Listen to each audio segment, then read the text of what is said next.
Harga sebuah mukjizat. Seorang gadis kecil memecahkan celengannya, lalu mengambil semua uang di dalamnya, kemudian diam-diam menyelinap keluar dari pintu belakang. Dia pergi ke sebuah toko obat, lalu penjaga di sana bertanya kepadanya. Apa yang bisa saya bantu, gadis kecil? Anak itu menjawab, Saya ingin membeli mukjizat. Maaf, mau beli apa, Nak?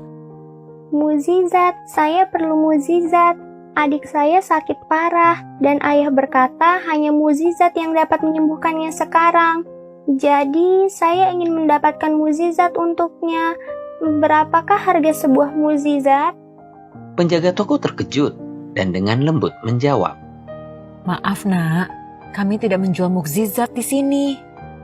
Kalau begitu, tolong katakan pada saya di mana toko yang menjual mukjizat. Saya ingin membelinya. Saya akan beli dengan semua uang tabungan saya. Saat itu ada seorang pria tua di sana yang mendengar percakapan mereka.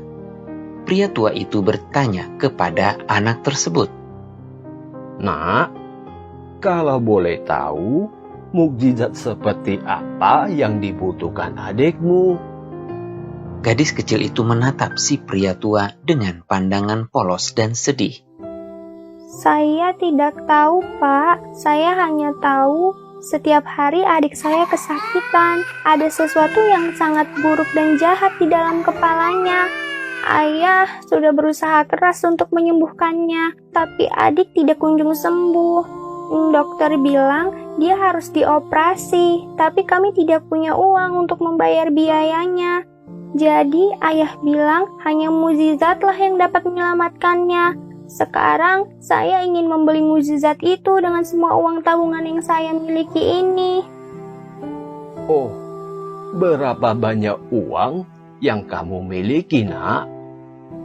Gadis kecil itu pun menghitung uang di tangannya, lalu berkata, Saya hanya punya 5.000 rupiah. Berapa ya harga mukjizat itu, Pak? Apakah uang saya cukup? Si pria tua itu berkata sambil tersenyum, Wah, kebetulan sekali. Harga sebuah mukjizat itu memang segitu. Dan kamu beruntung, karena saya punya mukjizat yang kamu butuhkan. Pria tua itu kemudian mengambil uang dari tangan anak tersebut, lalu berkata, Ayo, bawa saya ke adikmu. Kita lihat mukjizat apa yang dia butuhkan. Ternyata pria tua itu adalah seorang direktur rumah sakit ternama. Setelah melihat keadaan adik dari si gadis kecil itu, ia mengirim ambulans dan membawanya ke rumah sakit untuk segera dioperasi.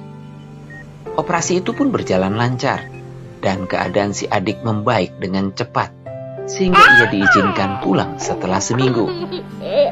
Ayah dari si gadis kecil tak henti-hentinya berterima kasih pada si direktur rumah sakit, karena biaya operasi dan rumah sakit tidak dibebankan sama sekali pada mereka.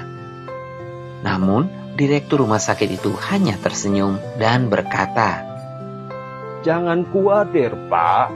Putri Anda telah membayarnya dengan ketulusan hatinya.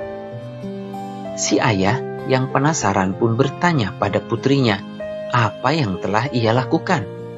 Sang putri dengan gembira dan bangga berkata, Ayah tahu dia itu penjual mukjizat loh, Ayah. Aku bertemu dengannya di apotik dan aku membeli mukjizat yang ia jual dengan seluruh tabunganku.